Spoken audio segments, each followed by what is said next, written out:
Times X minus 10, 9, 8, 7, 6, 5, 4, 3, 2, 1, 0.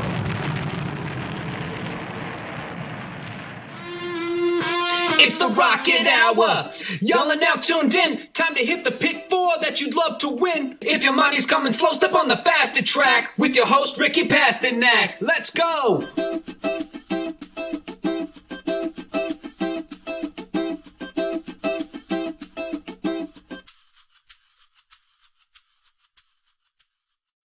What is up, everybody? Welcome back to the Friday edition of the Rocket Hour. Ricky, we have taken the rocket. We've picked up a passenger on the way, and we are headed to Altoona, Iowa. We're very excited. Ricky, now 13 days to Saratoga. We got an OU softball fan here. Listen, I'm going to be courteous, Ricky. I'll get to you, but I'm going to introduce our guest first. Papa Dude, you're making your debut on the Rocket Hour. How does it feel to be on the Rocket Hour? Tremendous honor, really. I got kind of lost there in the introduction part. Man, that was cool. I thought we were back down in Cape Canaveral, watching the blast off to the moon. Yeah. Takes me back to the 60s. I remember those days well. No, it's nice to be here. Really. Yeah. So I love the who made the video? Was it Magic? Magic made the video. I know Ryan did the song, but Magic made really cool. Magic made the video and Ryan did the song. Yeah. It was cool. So I got to give Ricky some shit. I told him I would, and I have to, because yesterday he's in a bad mood again today, guys, honestly. But yesterday he was in terrible mood. I get on the show like 3 or 4 minutes before we go live, and usually we say, hi, how's it going? Ricky, right away, what the hell am I supposed to do with these MTOs? I'm like, what are you even talking about? He's like, it's going to pour, and they're keeping these races on the turf, and it's ridiculous. So the 6th, the 8th, and the 9th race, that's the ones they were really worried about. Ricky, did they run those races on the turf yesterday at Belmont? They did run them on the turf. I was wrong. Now, what I will say. No. No. I was talking about for today. Okay. All right. Okay. Yesterday was inexcusable. Thank goodness I'm not a meteorologist. But it is supposed to rain in the late afternoon, but I think we're actually going to be able to get the late races at Belmont off. But it's going to be close. The early ones they already took off. I was accurate yesterday when I said they're going to be off the turf at some point today. So that part was accurate. You're crazy. So yeah, but to be serious, why they don't do that just because of forecasts is because exactly what happened. Sometimes forecasts are off, and then all of a sudden you take races off the turf and there's not a cloud in the sky. And that's what would have happened yesterday. So thankfully they kept them on. We got to see a couple of pretty good performances too. So I am very thankful. Spongy, I think, is a horse you better watch out for. That horse, I think, will be in a stakes next time out at Saratoga. And I think it'll be pretty tough. So, all right, let's get to it, guys. We've got a big show today. Like I said, we're in Altoona, Iowa. We're at Prairie Meadows, night 1 of the Iowa Festival of Racing. We're going to cover races 6, 7, 8, and 9, the late pick 4. Papa Dude has got an article up on the site right now if you want to check that out, covering all the races. Of course, Ricky's Rockets up on the site for sale, and, of course, Racing Dudes as well with free picks and preview picks. All right, race 6 is the Iowa Derby, so we kick it off with really, maybe the best race of the whole Iowa Festival of Racing is race 6, the Iowa Derby, $250,000. For 3-year-olds. Papa Dude, you've been following Prairie Meadows longer than any of us. Take it away. How did you see this race playing out? Well, first of all, this is a great race that they've attracted. Yep. The track itself, and I'm a fan of Prairie Meadows a lot. It's a beautiful facility. Aaron, you would agree. You've been there many times, probably more than I have. And they just have a gym of a facility, and they just don't use it. I don't think they care about horse racing too much. It's really a shame. Yeah. If you ever get a chance to go, it's at night. The temperatures are very nice. It's just a neat place to go watch races. But it's kind of been deteriorating the last few years. But this field that they've attracted is the best one I've seen in a long time.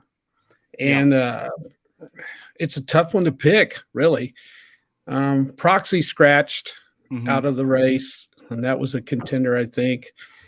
Probably the one that sticks out there the most to me is number 2, Super Stock, but I don't really like that horse. I just don't. Do you want me to go ahead and make what I'm thinking? Yeah, right go now, ahead or and just- make your pick here. Yep. I stayed away from Super Stock. I'm a huge fan of Steve Asmussen. I follow him. I know how he does things. The horse won the Arkansas Derby, but the Arkansas Derby was weak. Probably the weakest one ever, or in a long time since I've been following Oaklawn. It was pretty weak. He hasn't done much since. Throw out the Kentucky Derby. That's not a Kentucky Derby horse. I don't even look at that one. Yeah. But he came back and ran down in Texas. And what I would say is a very similar race to this one. Did not run very well. Finished 4th. I think that's very disappointing. So I'm going to try to beat him. I went down to number 6, Right and Just. I like that horse some. He just hasn't done enough for me. Once again, 3rd in the Texas Derby. I don't think that's good enough. Then I looked at number 8, Snowhouse with Brad Cox. You got to look at Brad Cox, great trainer. Hasn't won anything big. I'm the kind of guy when I handicap, I got to see a race. I got to see a horse actually win something a little bigger. So I miss out sometimes on these kind of horses. I like the odds. If you want to try to beat Super Stock, I think that's a good one to go with. I'm going to settle with number 9, Nova Rags. I like Bill Mott. I think this horse has got a chance. I like his past history. He finished 4th in the Florida Derby, which was a grade 1. Recently, he was 2nd in the Peter Pan, which was a grade 3.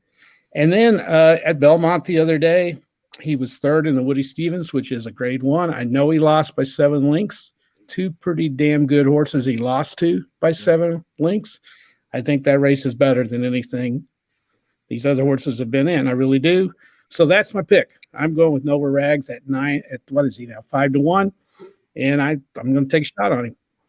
Yeah, so scrolling down at the bottom, I'll do Papa Dude's picks, and then also I'll toggle across to Ricky's and I's when we're talking. So a $10 win place on the 9 is what you could see on the article there. And I think, Ricky, he made a lot of good points. Nova Rags, certainly the class of the field. I don't think you can argue that. I'll put your ticket up now. I see that you have used Nova Rags. Kind of talk about the 3 horses you're using there. Yeah, I thought Nova Rags, he was my top choice from the start. I was trying to beat Super Stock as well, to be quite honest with you.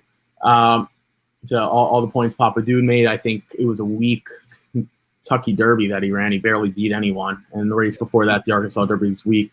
I thought Nova Rags, if one of the horses that I used on that day was Drain the Clock to beat Jackie's Warrior, and I think Drain the Clock is always, the sprinters always get outshined by the horses that are going to go a mile and an eighth, mile and a quarter. Those typical Derby distances, and Drain the Clock and Jackie's Warrior, I think, are 2 of the better 3-year-olds on talent. If we just look at 3-year-old talent, I think they're in the top 5. They're probably behind Essential Quality, but they can make the argument that they're 2 and 3 right there. They're just sprinters, so they don't get the love. But Drain the Clock ran a big race. So did Jackie's Warrior. They pulled away. I think Nova Rags ultimately wants to go a little longer than that field, and I think this is a perfect spot for him. But the other horses that Papa Dude talked about, the 2 and the 6 I'm using as well. Super Stock should really win this race if he's got any talent. I mean, that's really what it comes down to. And the 6, Right and Just, actually beat him in the Texas Derby as well. So I think I would prefer the 6 over the 2 just because of the price and the distance. Shouldn't be an issue. Awesome again for Shane Wilson, David Cabrera. So those are the 3 horses I'm locking in on, all the horses that Papa Dude kind of talked about. Yeah, I'll be the oddball out. I'm going to go number 8, Snowhouse, to win here. $10 win wager on Snowhouse to kick it off for me. Look, I know the class isn't there, but 2 races in a row, this horse has looked pretty good. Won a maiden special weight at Keeneland, then jumped up in a pretty tough allowance race there at Churchill Downs. Won again. This is a Brad Cox horse that I think is just progressing like we see a lot of times. This horse reminded me a lot of Warrant. Warrant won the Texas Derby that you guys have referred to a few times. And I think Snowhouse is kind of that next one that's just kind of progressing for Cox. Joel Rosario gonna take the mount here. That's obviously a good sign. So I like Snowhouse at 8-1. And the biggest reason why is what you guys touched on. I don't want any part of Superstar. I don't like that. I've been there live and in person to watch that horse all 3 of his last races. I thought he sucked in all of them. Even the Arkansas Derby, I don't think he ran that well. It was just the best of a really bad group. I think that will go down as the worst Arkansas Derby in history. And of course, like I said, Kentucky Derby draw a line. I was down at Lone Star of the Texas Derby. He sucked there too. Never even thought about touching him in that race. Right and Just, I think, is another that up and comer, but I don't think he's quite there yet. And Nova Rags is the one that scares me. That's the horse I would put in second. Very classy. I do agree with what you guys have been saying. He's been going up against Known Agenda and Promise Keeper, who came back and ran pretty well. I know he got 4th in the Ohio Derby, but he ran well. They all finished kind of in a blanket there. And yeah, drain the clock. Jackie's Warrior, just too good for that horse. So I do respect Nova Rags, but I am going to go with the number 8 Snowhouse on top. Real quick, I wanted to make a comment on this. Big Teddy 8 says he's heading down there for the first time, talking about Iowa, first time tomorrow. Teddy, if you like barbecue, Jethro's is the place to go, right across the street from the track. Jethro's, it is fantastic. That might be the best part of going to Prairie Meadows, honestly, is Jethro's. So check that out. I hope you have a good time. All right, let's move on, guys. Let's go to race 7. I think this is another one that Prairie Meadows should be proud of. I think they've got a pretty good field here for the Iowa Oaks. Also a grade 3 event. So the Iowa Oaks is a grade 3, $225,000 purse for 3-year-old fillies, going a mile and a 16th. We've got a field of 7 here. You might say, oh, that's a small field, but we've got some pretty decent horses here. I let Papa Dude go first last time. I'll let Ricky go first this time. How did you see this one playing out? Yeah, I thought this was a really, really good field, and I'm not really sure that we're supposed to be beating the heavy favorites. I'll talk about the horse that I'm using and then a horse to keep an eye on. The horse I'm going to put on top is Pauline's Pearl. Kind of to Papa Dude's point, Steve Asmussen is 0 for 4, but it's just at this track. It's a very, very limited select runners that he brings here. I just think she's not as good as the top ones in the country, and that's fine. That's Malafat, Will Secret, Search Results. My horse, Always Karina, who we haven't had a chance to talk about recently. But no, I think she can handle the distance, obviously, the Tapit pedigree there.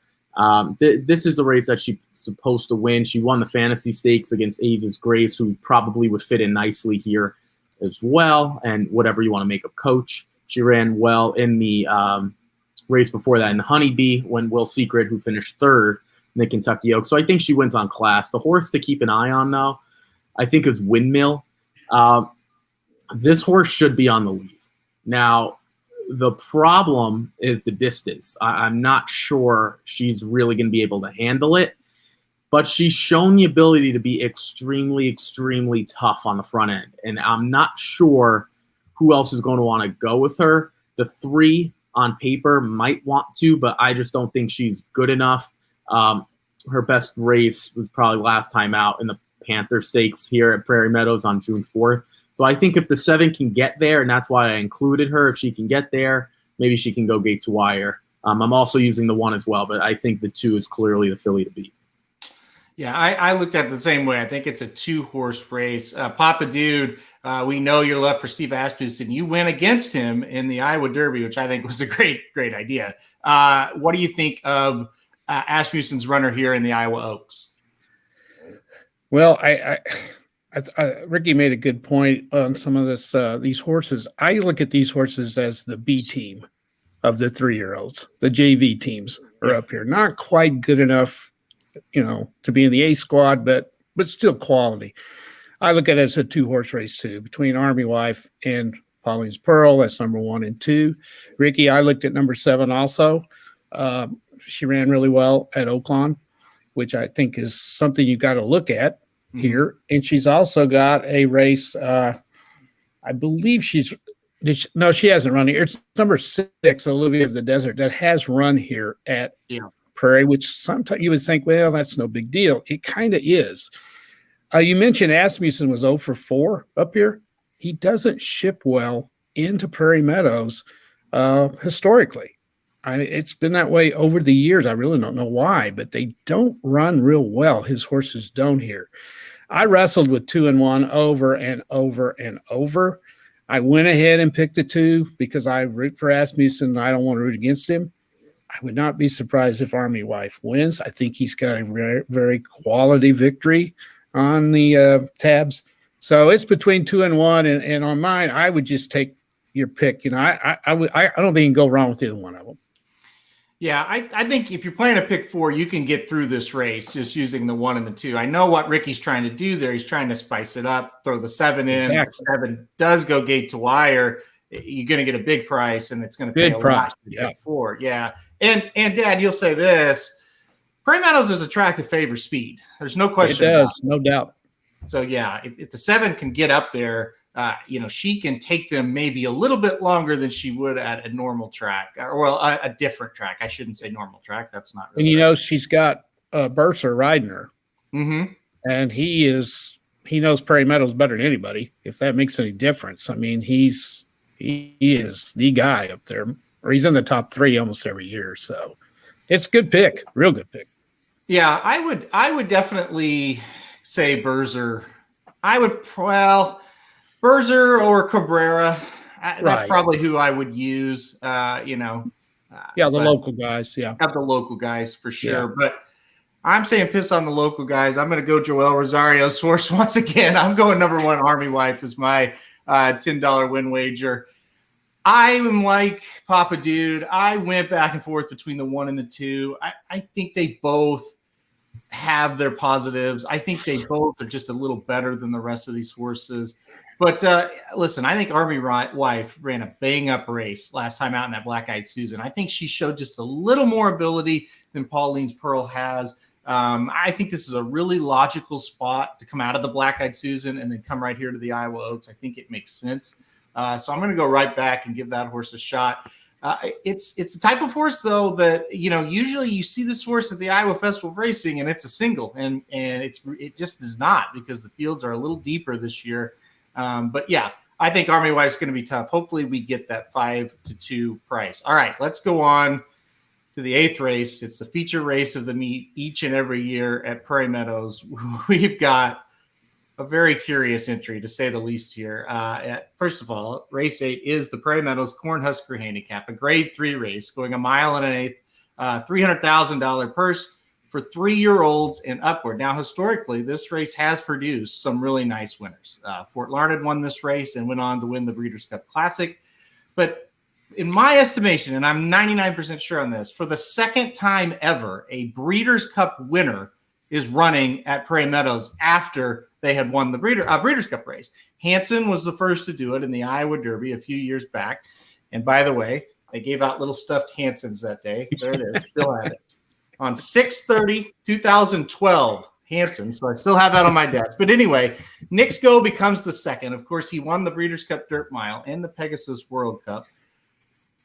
He has been a mess the last 2 races. Last time out, I wanted to kill him, no doubt about it. But he shows up here. He's going to be a huge favorite. Let's see. I let Ricky go first last time. I'll go to Papa Dude this time. Nick's Go. Is he going to win this thing, or will he be upset tonight? Well, he should win. I will say that. But I don't know why I don't like this horse. I just don't know why. I just don't. And it's weird to me that Cox is sending him here if he's a quality horse. Aaron and I talked about this a little bit before we went on the air. It makes sense in a certain thing that maybe Brad thinks he needs to win. He needs to win a race, get him going again. That makes sense to me. I just have a problem with him sending this horse here. I'm probably going to get my butt kicked on this. I usually go with chalk, as Aaron will tell you. I'm going to try to beat him. I just think there could be something a little bit haywire going on with him. Like I say, on paper, he should win. Then you've got the 4 and you've got the 7. And I went long and hard on this one too. And I'm gonna go with the 4, Last Judgment. He's been extremely consistent. He's run at this level for most of his races. I just think he's got a shot, and I think 7 is worth looking at too. I do want to talk about the 6 for just a minute. Aaron knew I probably would. Yep. One of my all-time favorite horses, Rated R Superstar. Love the name. And he's the kind of horse why I love horse racing like I do. He goes out every time, runs his butt off, and he is a professional horse, no matter who trains him.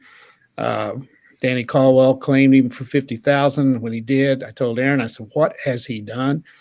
Why did he do that? What's he done? He turns around, starts winning again, or is in big races and running very, very well. Yeah. I love to watch him run. I don't think he'll win, but I wouldn't count him out. So I'm going to try to beat Nick's Go with Last Judgment. You guys go ahead and massacre me on that. I'm ready.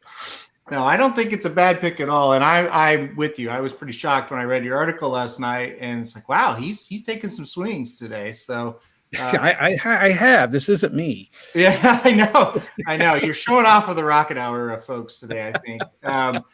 One comment on Rated R Superstar. This is the horse that's been the closest to beating Silver State on this run that Silver State has been on.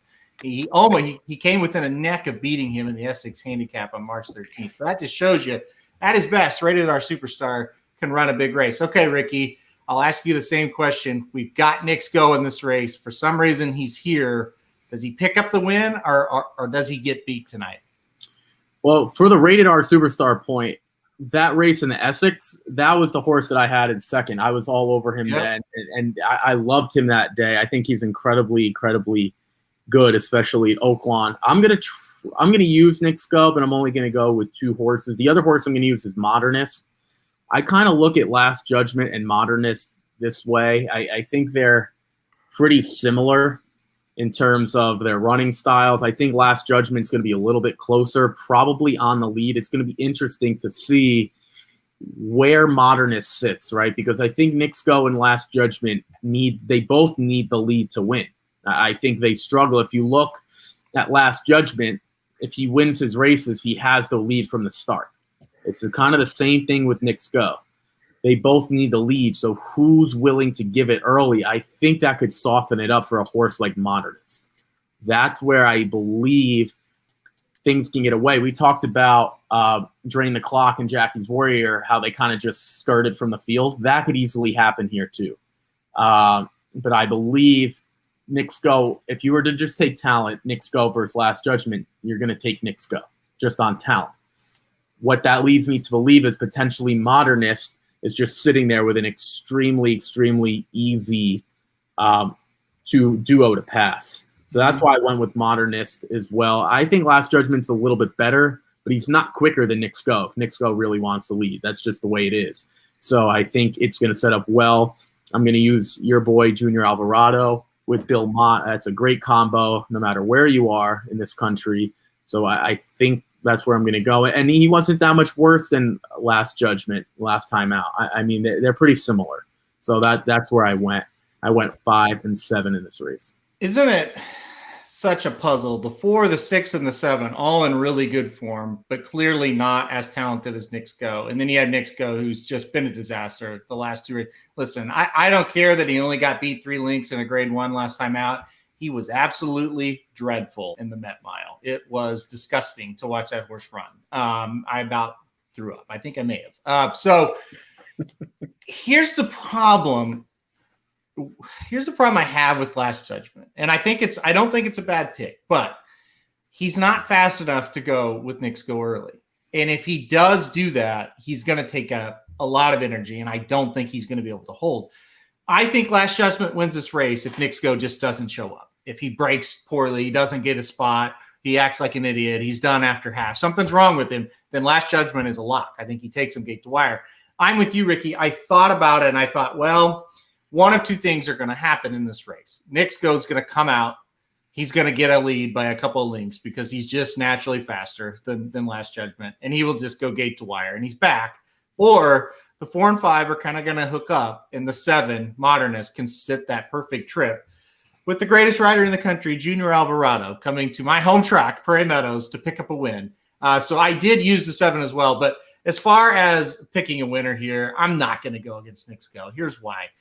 if he was screwed up, if something was wrong with him, if they didn't think he was going to run well, they wouldn't bring him to Cornhole, Nebraska, Iowa to run in a race. Same difference, Iowa, Nebraska. Iowa to run in a race.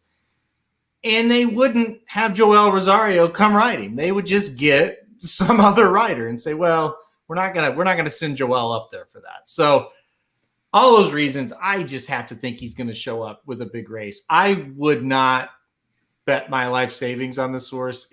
Honestly, it's probably going to just be a watch and kind of enjoy, because I do think it's going to be entertaining to see how this thing unfolds. But I had to go Nick's go as far as picking a win wager. I just think he's way better than the rest of these horses. So we'll see. If he doesn't win here, he's probably done, right? I mean, Ricky, if he doesn't win here, he's done, right?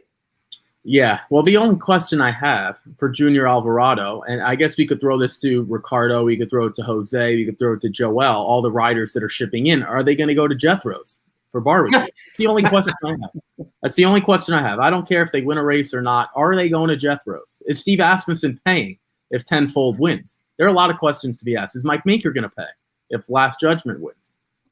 Here's what I can guarantee you about Jethro's. I will be able to tell you guys if they go, because Kelby Von Hemel will 100% be at Jethro's. Now, he may be seeing double or triple by the time the races are over, but he will be there. He won't be picking up the tab, though, right? Kelby will not be picking up the tab. No. No. Funniest thing ever. I walked into Jethro's one time and I went up there to watch one of my horses run, and it was probably 3 p.m, I'd say. And it was Kelby and I won't mention the guy's name because Dustin, he doesn't care. Kelby and Dustin, the two guys that shoe the horses, and Chip Woolley, trainer of Mind That Bird. All three are sitting at the bar together at Jethro's. Mind you, it's 3:00. And I don't know if there was a sober one between the three of them. It was, when I say that, it's like they were fired up and ready to get some action going. So that was a great memory. Yeah, Chip Woolley. First time I ever met Chip Woolley. And he probably had like 4 horses in $3,500 claiming races that day, probably. That's right. Yeah. I think he was hitting at about 2%. Actually, Chip was sitting there going, he just wanted to go fishing. He loves to fish. He said, when are we going fishing, boys? Let's get out of here. So wasn't he caught peeing in a grocery store one time up there or something? Correct. You never heard that one? Yep. That's pretty legendary, really. He peed. No, he didn't pee at a grocery store. I'm sorry. It was on a slot machine inside the casino. Yes. Oh, okay. Well, I was off a little bit. And when you put it that way, I think this was right. Yeah, that makes it okay. Yeah, exactly. I'm thinking this is right after he won the Derby, maybe the next year. So things kind of went south. Yeah, he's still on a high. Yeah, but evidently he's kind of Kelby was telling me that the stable's kind of turned around. He's got a lot more horses and been winning a little bit. So really, yeah, it's good for him. He is a super guy. We need a lot of those pissers around, Right? Yeah, right. It's good for horse racing. We need that color type stuff. That's good. Exactly. Is he the worst trainer ever to win the Kentucky Derby? Well, yeah, there's no doubt. Okay. I don't even have to look it up. All right. I wouldn't think so. I can't think of. I don't know. I can't think of another one. So sorry. No offense. All right, let's go on to the 9th race. Speaking of pissers, we're back to regular Iowa horses here. The 9th race, it is an allowance. Going 1 mile for Phillies and mares 3-year-olds and upward. $31,000 purse, so it's not terrible, right? So field of 8 here. Ricky, I'll let you kick us off. How did you see this one playing out? Yeah, I thought it's unfortunate that we have to end the sequence like this with some allowance horses here, but we're gonna try. I thought the top choice Catechism was tough for Carl Broberg.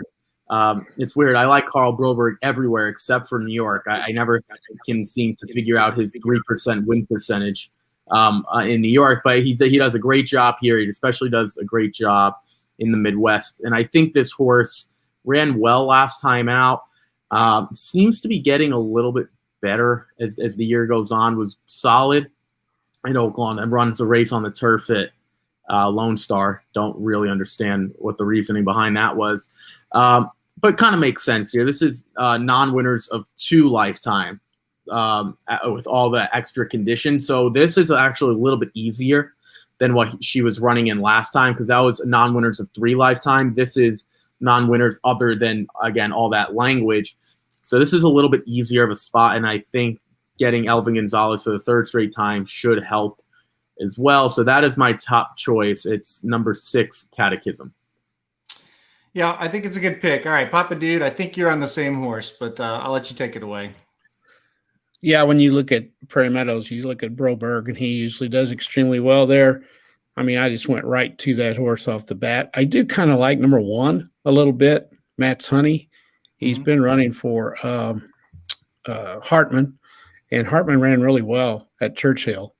And his last 6 races, he's finished 1st, 3rd, 3rd, 2nd, and 3rd. That's pretty consistent at the same level of race this is. And so I think he's somebody you might consider at the price. Really, I kind of looked at number 8 just a little bit, but not much. I'm all over number 6 also, Ricky. I can't go against him. But number 1's interesting to me.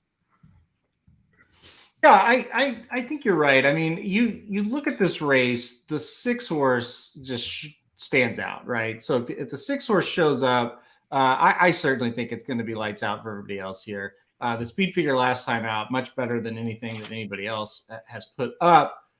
The deal with Matt's Honey, and I had this horse second as well, it's first off the claim off of Chris Hartman, okay? And so Chris Hartman does a really good job. I don't like horses so much that get claimed off of him, so I am a little worried about that. But I definitely think the horse has a little bit of a shot here as well. I mean, Kelly Martinez does a pretty good job at Prairie Meadows. It's been a little cold the last couple of weeks, but overall pretty good percentages.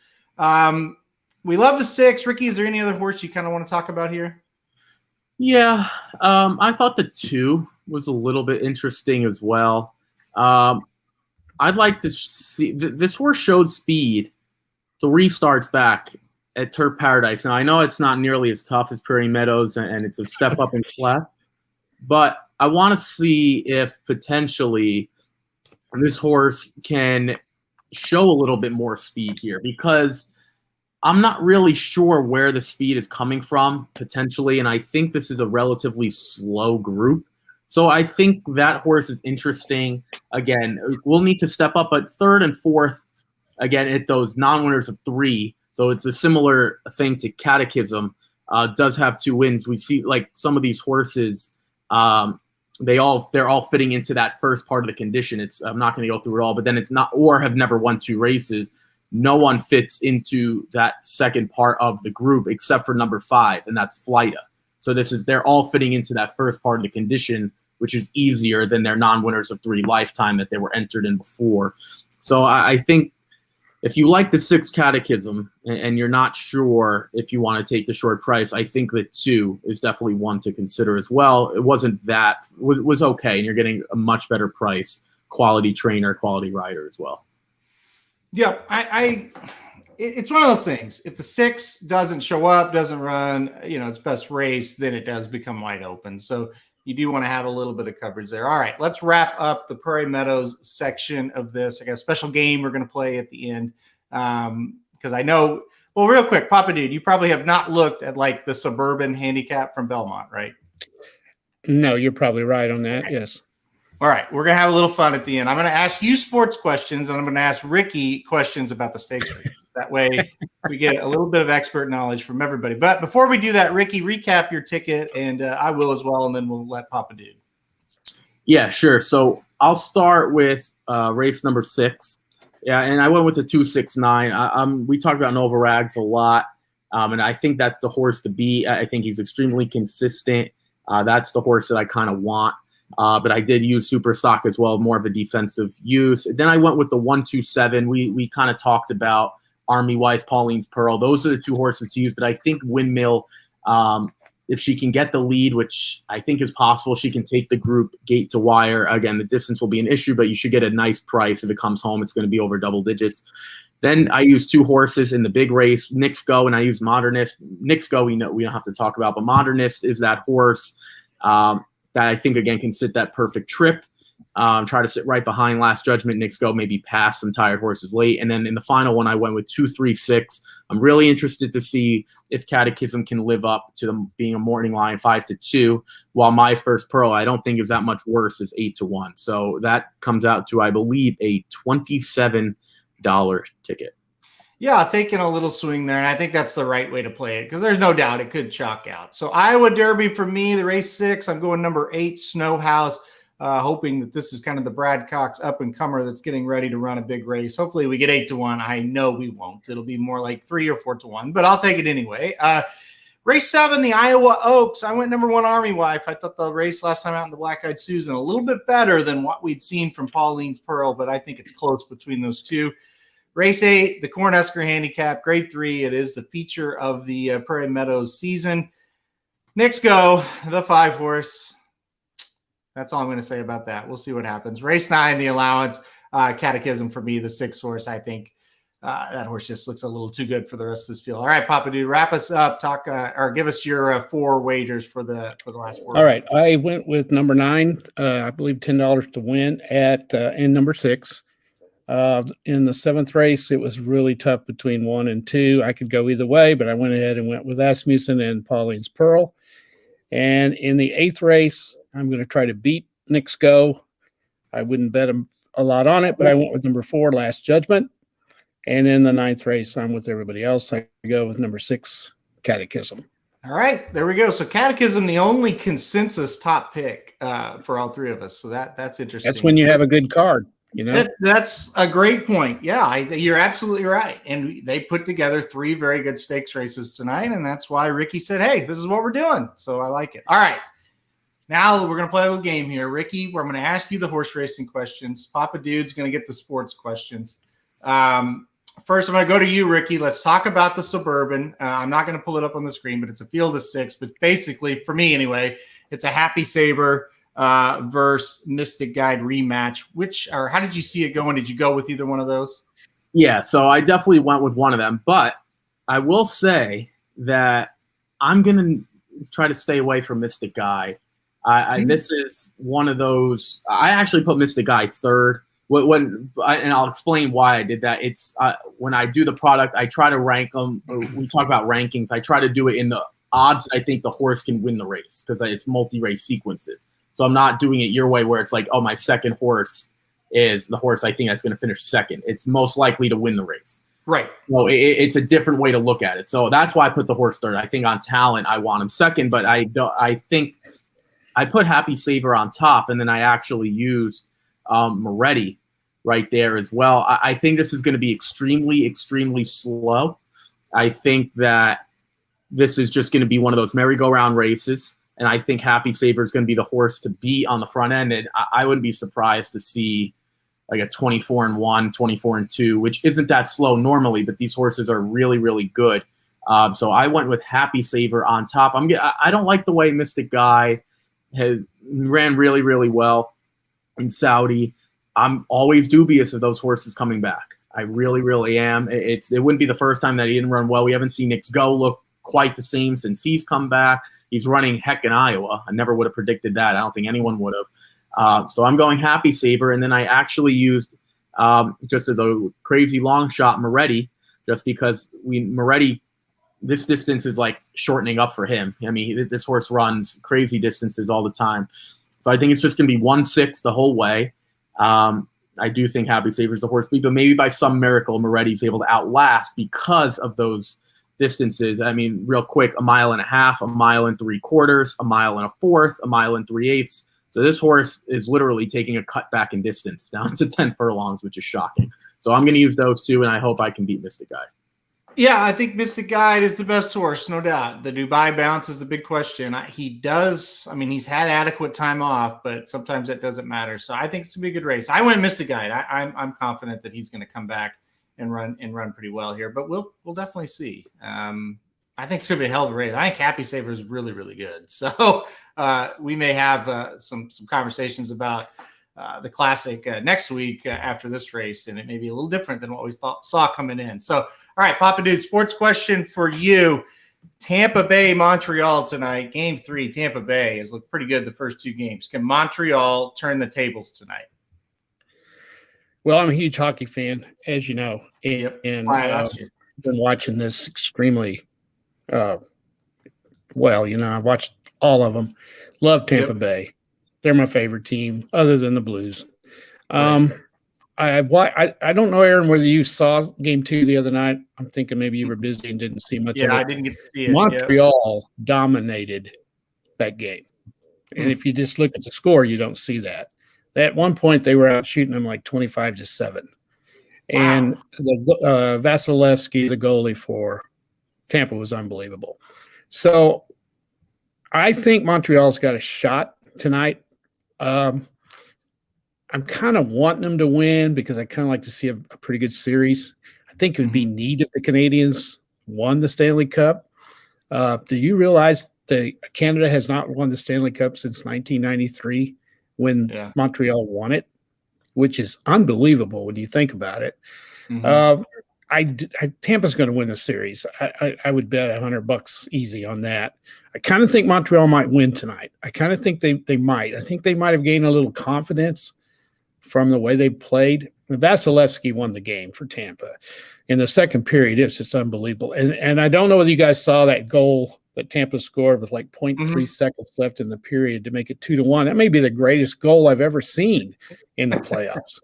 The guy dove for it. I mean, he did a swan dive for the puck, hit his stick, and got it past Carey Price right at the buzzer. And that won the game for Tampa. That made them up 2-1. Then they came out and played well in the third period. So to answer your question, I think Montreal's got a shot tonight. Wouldn't bet much on it, though. Yeah, Montreal. I like I said, I did not see that game. I did see the highlights and I did see the stats, and now they definitely outshot them. There's no doubt about that. But we'll see. I hope Montreal wins. I wish it would be a series. I'm thinking it's 5 or 6. That's what I'm hoping to. Yeah, I don't know if I don't know. I don't know. I think if they lose tonight, it's 4-0. Oh yeah. I agree. Well, at least if they lose 4-0, at least the Canadian fans will get to see this. Well, and what I'm thinking too is if they get beat, hell, I got to start watching baseball, and I can't do that. No, you don't have to do that. Yeah. All right, let's go to. You should do that though. It's a lot of fun. You should do that. Let's go to the big baseball fan up there above you, Ricky Pasternak, big Yankees fan. That's okay. Yankees called off their game yesterday, and it didn't rain, so that was well, what I'll say, you're not wrong, but what I will say is that they're being proactive, and that's what we could use in horse racing because they taking half the races off the turf, half of them on. So all I know is I don't want to hear any complaints out of you when it starts raining and you have a lot of changes to make right around 3:00. So I'll just leave it at that.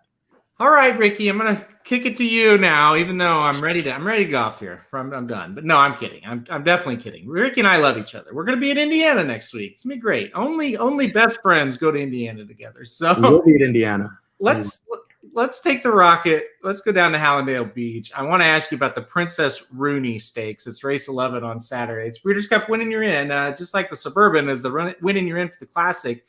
This is a Breeders' Cup winning you're in for the filly and mare sprint. It's a field of 8. Who did you go with in the Princess Rooney? Yeah, I'm actually shocked that Gulfstream was able to put this type of card together, to be honest with you. I think it's a really, really good one.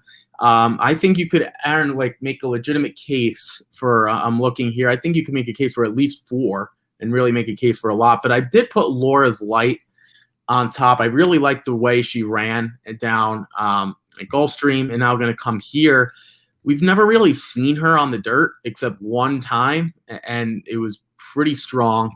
All of her races were turf. I don't know if that changes everything for this for Laura's Light moving forward. Obviously, there are a lot of horses that really do better on the dirt, and they're dirt horses. But I kind of went to this horse because I don't trust a lot of others. And what I mean by that is Estilo Talentoso. That was over a sloppy track here at Belmont. I'm not really sure who Lake Avenue is, and then there were a lot of seconds, a lot of thirds. Ran well against the mean. In the Derby City Distaff, that was probably her best race to be quite honest with you, even though she lost. Pacific Gale, I don't want anything to do with Pacific Gale. In this moment, she's going the wrong way and she lost. CC, what was her excuse other than it was a little bit longer? She is much better going shorter here, but they're just question marks. And I think Laura's Light showed that if she's going to run on a dirt, maybe that's where she belongs moving forward. So that's why I did use the 1 and the 6 on the product for tomorrow, but I'm really, really high on Laura's Light here.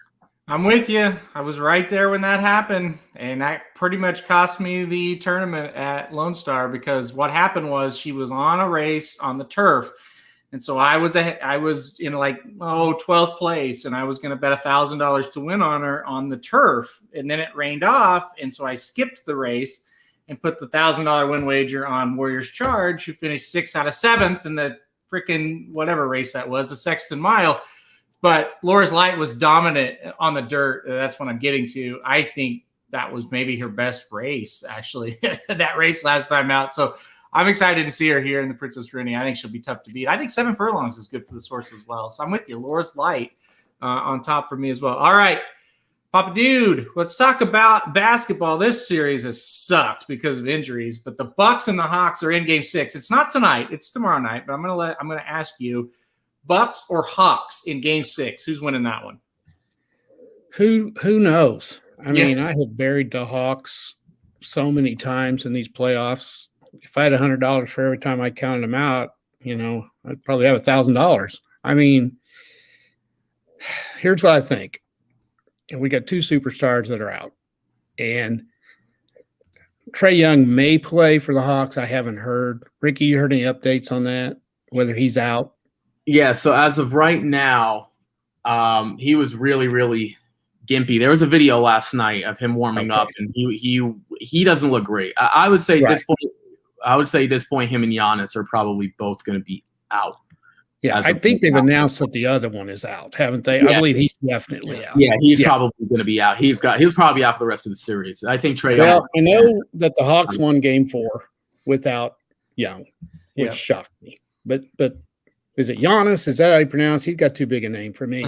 He got hurt too, and I think that made a little bit of difference. Yeah. Game 5, Milwaukee pretty much dominated the Hawks. From a coach's point of view, like I used to be, here's the thing with Trae Young. He's like a quarterback in football, and he handles the ball every possession, and you don't have anybody to do that now. I mean, if he doesn't score, he sets somebody else up. And he just directs the team. He's just the leader. I don't think the Hawks can win without him. I really don't. They've proven me wrong 10,000 times. But if he doesn't play, and even if he does, it sounds like from what you're saying, Ricky, he's going to be a little gimpy. I think he might try to play. He is a competitor. I don't think they win. I'll go with Milwaukee. I think they're the better team. But the Hawks have been amazing. One way or the other, they have been fun to watch. And Trae Young has become a superstar, no doubt about it, in these playoffs. Yeah, people, I saw a couple of tweets, and I don't agree with these tweets, but people are like, it's a playoffs, you got to play. If a basketball player has a hurt leg of any kind, whether it's a knee, whether it's an ankle, whatever, put a little thought into what you're asking. Like that's how they have to, any kind of injury to the leg for a basketball player is catastrophic. It's not like he's got a broken finger on his off dribble hand. He can't move. And if he's out there and he can't move, he's not going to help. So I think it's the way he got hurt. He stepped on a referee's foot, wasn't it? Kind of. Yep. And people look at that and they think, well, that's nothing. Yep. Well, Trae Young would play if he could play. There's no doubt in my mind he would. Yeah. Same with the other guy. I mean, they'll play. They don't want to sit over there and not play. No. So I don't buy that either. Yeah, no, I don't think they're milking it or whatever. So, yeah, I agree. All right, Ricky, last question. Ricky, do you want to do the Smiles print from Gulfstream, or have you looked at the John Newrood, or however you say that, from Belmont tomorrow or Sunday? Well, I haven't gotten to anything. Wait, is the Nehru tomorrow, or I thought that was? Oh, it's Sunday. It's Sunday. Yeah, I haven't got. We could do the other state race at Gulfstream. Or we can do we could do a Delaware Park.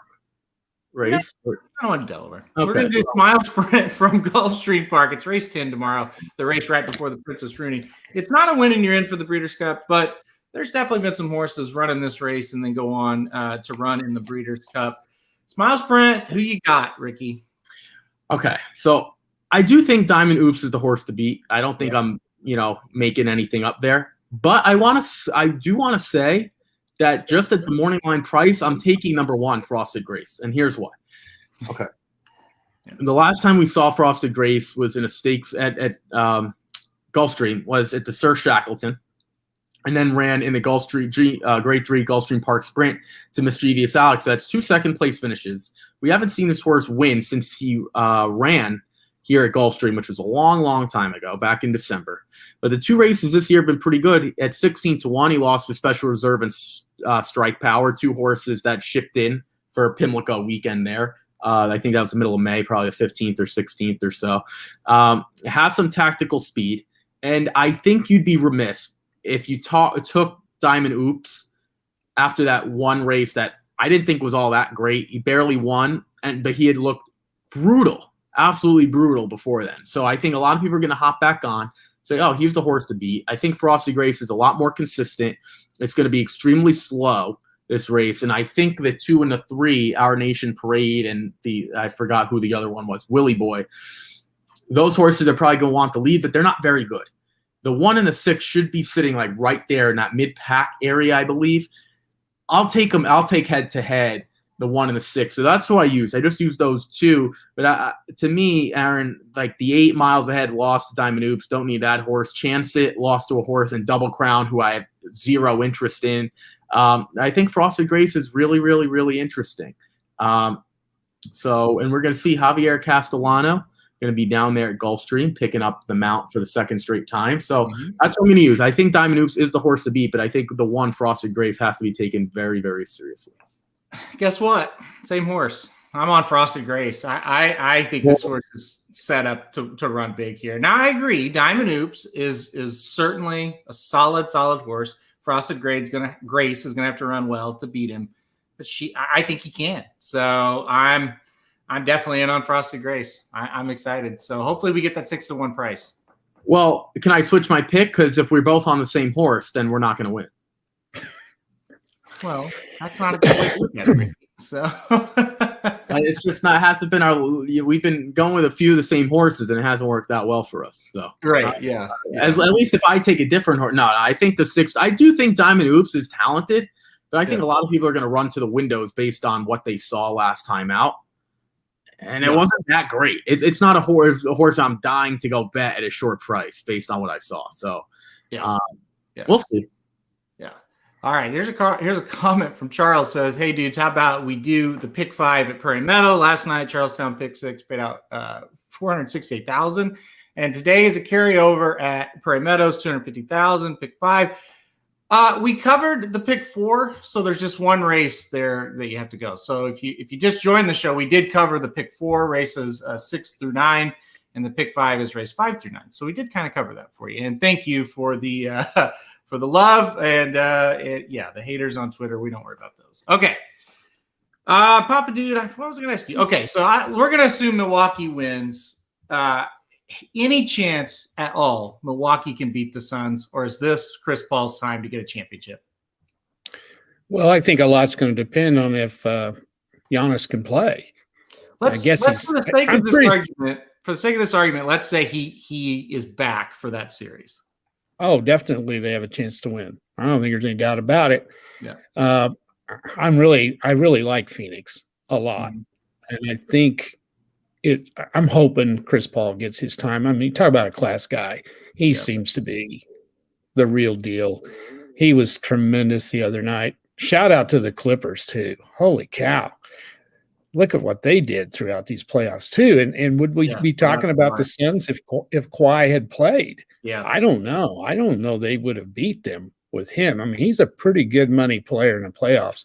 Yeah. So I'm going to pick Phoenix just because I think they're better. I think when they got past the Lakers, that was a huge thing for them. What a tough draw that was to draw the Lakers in the first round. Yeah. And they get through there like they did. Devin Booker's unbelievable. They got other players. They're good. I mean, they're solid. I think they're better than Milwaukee. So yeah, I'm going to take the Suns. Does anyone know who would have the home? Who would have the home thing there? I don't know on that one. Aren't they both two? I think they're both 2 seeds. I think they're both 2 seeds. Yeah. I'm not sure. Flip flop every year? I don't know. No. Sometimes they flip flop those from one. This year's kind of screwed up because of the revamped schedule and all that. I don't know that home court means that much, but I'm going to go the Suns. The Suns have a better record, so if it goes by that, the Suns. Yeah, maybe that's what it is. I don't know. And actually, Milwaukee is a 3 seed. I did not realize that. I bet the Suns. I bet the Suns get the home court. I'll go with the Suns in it. It's going to be fun. I think it'll be a great series. I really do. Now, if Giannis doesn't play, maybe not. So, yeah, I agree with that. If he doesn't play, I don't think it's going to matter. What about you, Ricky? Assume he's going to play. Yeah, Ricky, you probably know more about this than I do, really. Yeah, I think it's tough to say that Giannis is going to be fully healthy because I don't think he's going to be. And he's not one of those players like a Steph Curry, a Kevin Durant who could just spot up and shoot. His game is so physical, and his game is driving to the basket, and his game's finishing over people. He's not going to be, 60% for Steph or Kevin Durant or a true shooter is a little different than a guy who's really, really physical. So I'm not sure. I think the Bucks are the better team. I truly do. But at the end of the games, it's always a question, who do you go to? Because your best player can't shoot. And that's a big, big issue for Milwaukee. Unfortunately, see, the Hawks are really built around Trae Young. If you were to take the 2 best players, Trae Young and Giannis, the Bucks are a better team. I don't really think it's a question mark because all the other players wait for Trae Young to get him the ball. You have guys on the Bucks who can play. You have guys who can create their own shots. Drew Holiday, Chris Middleton, Brook Lopez was a leading scorer last night. I think 13 for 17 from the field, chipped in with some boards as well. So I think the Bucks are a better team. If you were to take the team without Giannis, I think they could actually still compete with the Suns because the Suns are really led by 2 guys, and then DeAndre Ayton chips in. But the Bucks can go big. The problem is if the Hawks get there, if they go big, it's not a good big side. It's not good because they have Clint Capella. So I think the Bucks actually still have a shot if Giannis isn't fully healthy. At least try to keep the series going until he can get healthy, maybe as the series progresses. But it would be nice to see Chris Paul get a championship too, because he's definitely earned it, and he's one of the greats to ever play the game. So, yeah, no doubt. I would love to see him win it. We'll see. We'll see what happens. All right, I got to get out of here because I have to do Blinkers Off. That's right. Blinkers Off was not last night. It got delayed. Jared closed on his house, and that got pushed everything back. So today at 11:30 Central Time, 12:30 Eastern, Blinkers Off will happen. So about 30 minutes. I'll be right back on the air here. Boys, this was fun. This was good. Back home in Prairie Meadows, we had a guest. He definitely wasn't as good looking as the Indiana Grand guest that we had, Ricky. But for Prairie Meadows, that's about the best we could do, I think. So you take what you can get. Yes, it is. It's exactly. Just you said that about the look. I'll tell you what, the looks thing. I really am getting old. When I look at myself, I need to. Is there any way I can do this without being on camera? This sucks. I mean, this is pathetic. I'm going to have to get a makeup person or something. I don't know. No, I'm pretty sure you can do it without the camera. Really? Yeah, I think there's a way that you can. Yeah, can I do that? Yeah, we might let you do that. We just put up an old picture of him when he's talking. Or you could just wear like a paper bag. Yeah. Like the Browns film. Yeah, that might work. I'll do that next time. Yeah, just cut I'll just cut the eyes out. Yeah, so no one will see. But I think there's a way you there you go. Who knows? It's good. It's good to know that Blinkers Off. There you go. It's nice to know that Blinkers Off has a scheduled time now. Yeah, 11:30. I doubt we go at 11:30, but that is when it's scheduled to go. So basically, on this show, say that. On this show, if we're a minute late, I get very frustrated. Yes. We're like in Europe. If something starts at noon, it starts at noon. Right. You guys are truly the U.S. American That's what sports, it needs to be. where it's like 1 o'clock now. We're not really going to start till like 1:08. That's the way you guys are American. True. We're European. When in Europe, when they tell you 12, if you're not there at 11:45, you're late.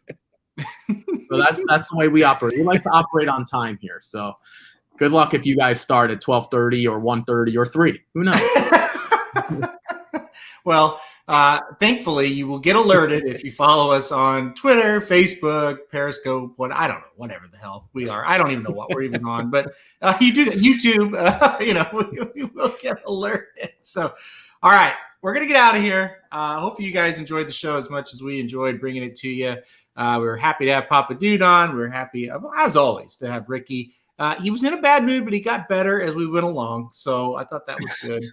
He did. Yeah. News and programming. I think we should do an Indiana Grand show Tuesday instead of Wednesday. It might be a little busy for us Wednesday. Well, you're traveling Tuesday, and so am I. Tuesday night. I'm leaving Tuesday night. I don't know when you're leaving Tuesday. No, I'm good. Well, hopefully I'm there to pick you up at the airport because that is the plan. So you mean to tell me, hold on. You mean to tell me I have to drive all the way to Indianapolis. I have to pick you up, and I have to do a show with you as soon as I pick you up? No. Tuesday morning. No, I'm not doing that. Come on. Oh, okay. So then, no, we're doing an Indiana Grand show Wednesday. Oh, we're gonna have time to do it Wednesday. Oh, great. Okay. They start at like 2:30. We can do it Wednesday. Okay, so no show on Thursday. We'll be right.